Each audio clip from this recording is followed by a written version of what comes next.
Coming up on Mountain News this morning, Kentucky organizations work together to give families affected by the Western Kentucky tornadoes a better Christmas. And an Eastern Kentucky Bass Fishing Club travels to Western Kentucky to help out people in need. Dedicated to Eastern and Southern Kentucky, this is WYMT Mountain News this morning.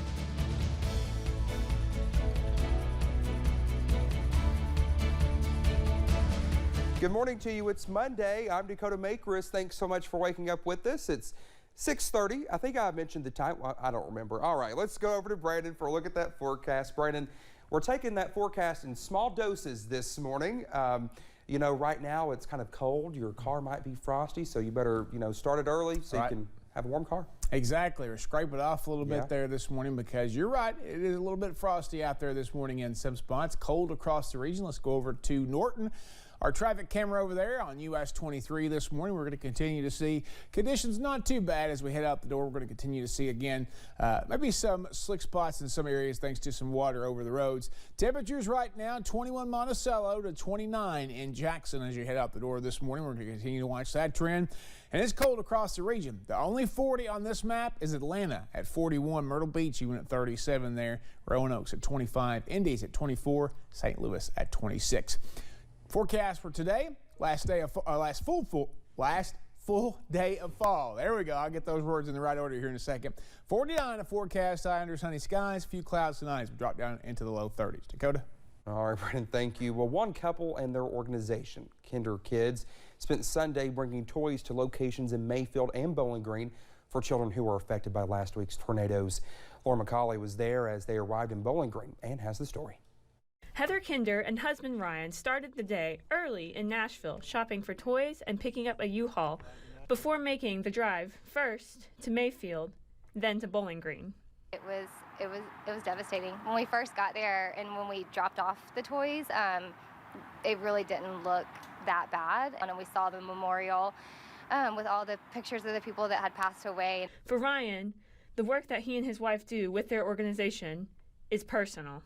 It all stemmed from the tornado in Tuscaloosa in 2011. Almost killed me and all my friends, and I remember going down to help people clean up, and I remember seeing a family standing on a foundation slab of what used to be their house, and there was a little kid clutching to a teddy bear, and that image stuck with me for a long time. We know that after a natural disaster, families have to buy the necessities, and toys are probably the last thing on their list, and so we want to be able to give kids Christmas and give them that joy because it means so much to us and always has. Ryan and Heather also expressed the need for donations and how important it is to continue helping those in need, even after the initial rush is over. A lot of times people forget about things like this a few weeks after, and it's going to take the communities in Kentucky, it's going to take months and maybe years to recover. In Bowling Green, Laura McCauley, WBKO News. Organizations are working together to make Christmas special for families affected by the tornado in Bowling Green. Somebody Cares and Crisis Response International was at Walmart during the weekend to give out toys and provide lunch and hot chocolate for families still recovering from the damage. While their parents were given $100 each to shop for presents, groceries, and various other items they might need, children were in the garden center decorating cookies and meeting Santa. We respond to disasters, and what we noticed right away is obviously many of the children have been traumatized. Families are out of homes, livelihoods, cars, vehicles, and what we wanted to do is we just wanted to provide some normalcy for the children. For more information on both organizations and their community outreach efforts, you can visit this story over on our website at WYMT.com. During the weekend, a group of volunteers from Lexington also helped pack up boxes of donations to send to Western Kentucky. Consolidated Baptist Church took donations of all kinds for Western Kentucky tornado victims. Flashlights, totes, heaters, and horse food were just some of the items donated. They also helped out with getting donations for First Lady Brittany Bashir's toy drive, with one father-son duo from Illinois offering up a stunning $7,000 worth of toys. It's been wonderful. We've had an outpouring of donations, people bringing in toys. I just got to do something. We are one Commonwealth, and we act that way. After trucks were loaded with boxes, Kentucky State Police delivered the donations to Marshall County. The office of Lexington Mayor Linda Gorton announced plans for another donation drive in January when they will hopefully have a better idea of what Western Kentucky needs most as cleanup continues. From toys and turkeys to tornado relief, members from the Tri-State Bass Club will be going to Western Kentucky to help those affected by the tornadoes that caused so much devastation earlier this month. Several volunteers with Brothers Helping Brothers, an organization co-founded by Tri-State Bass President David Enix, are traveling to Benton, Kentucky today to donate supplies and leftover items from Sunday's Toys and Turkeys giveaway and to make meals for those who are in need. I mean, it's all just been a blessing. I can't explain how good of a feeling it is to be able to just give back to those that are in need, knowing that God has blessed me and others with so much. Well, he adds that he is thankful for the community support he has received for both outreach projects. Adding more community support means more help to those who need it most. Pikeville's annual Christmas with the First Responder event was held during the weekend, and police, fire, EMS, and dispatch gathered with families at Pikeville Elementary to celebrate the season of giving. Our Jordan Mullins has more from the event and what it means for those involved. First responders give to their communities on a daily basis, but Pikeville's police, fire, EMS, and dispatch came together on Saturday morning to give in a different way. That's what Christmas is about, is giving. And that's the way that it always should be. So just taking care of our neighbors. That's what it's about. These first responders, along with donors and corporate sponsors, ensured children in the community had a great Christmas, with gifts, a visit from Mr. and Mrs. Claus, and a warm breakfast waiting for them and their families. It's such a different feeling to be able to be here and take care of these kids and families in a whole different way than being there as a fireman, EMS call, or a police officer. Spreading a bit of Christmas cheer and having some fun. This is great. We're getting back to kind of a normalcy. Everybody's having fun, playing with their toys. I think some of the firemen and policemen both are playing with toys also. While bonding with the community and letting children know they are there in times of need. They need to know that if they need something, all they have to do is come to us. Come to us, not be afraid of us. We're here to help in any way that we possibly can. Giving to the community this holiday season and helping out St. Nick along the way. Merry Christmas!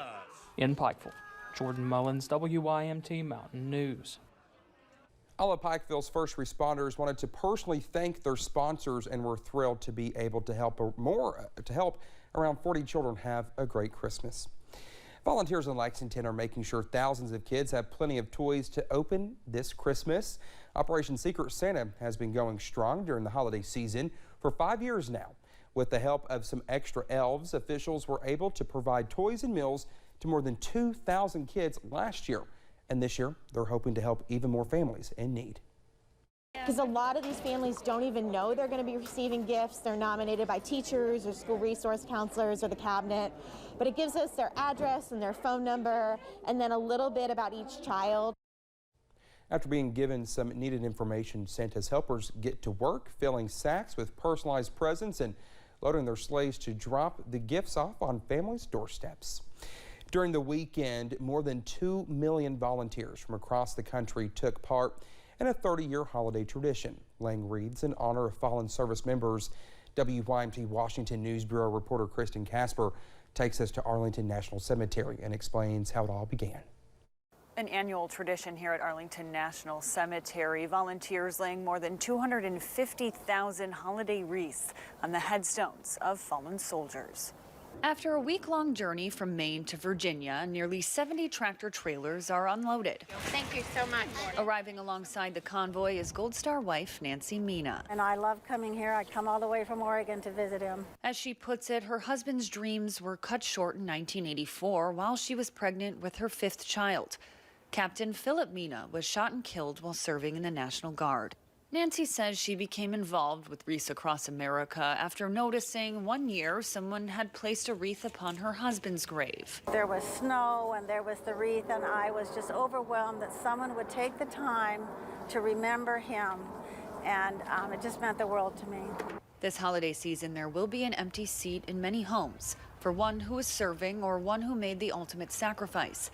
That's why Executive Director Karen Worster says her family started laying wreaths as a quiet personal tribute to veterans. In 2006, a photo of their endeavors went viral, paving the way for the creation of the organization. So we never set out to do this or imagined it, but what a great tribute to the American people that they care that much about the men and women that served and keep us free.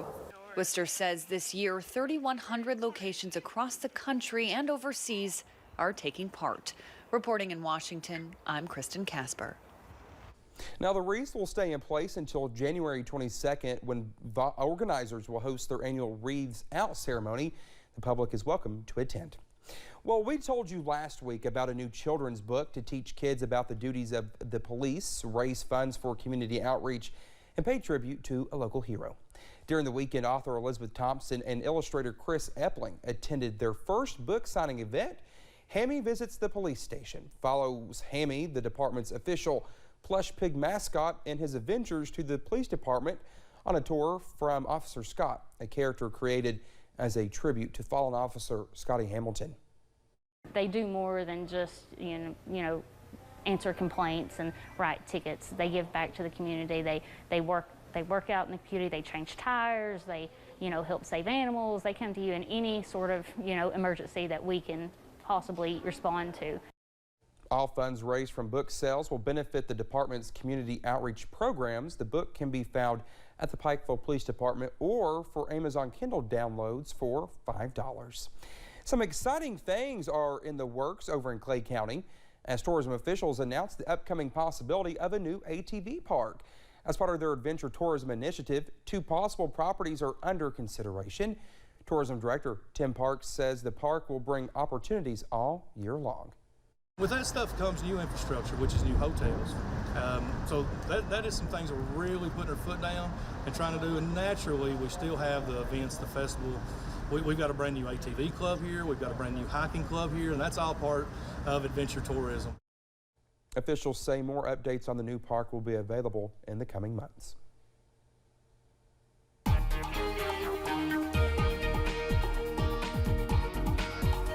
Coming up on 6:42, and it's a cold morning across the region. 21 now Wise, also 21 over toward Monticello, 22 Irvin, 29 in Jackson. That's our range this morning. Low to mid to upper 20s across the area. Breakfast forecast, pour out those frosted weather wheats into a bowl. Once the sun comes up here a little after 7:44, we're going to be seeing some temperatures that climb quickly heading toward 8 o'clock this morning. Dakota? All right, Brandon, thank you so much. The time is 6:42. Still to come here on Mountain News this morning. The U.S. now has a new leading cause of death. We'll tell you what that is when we come back.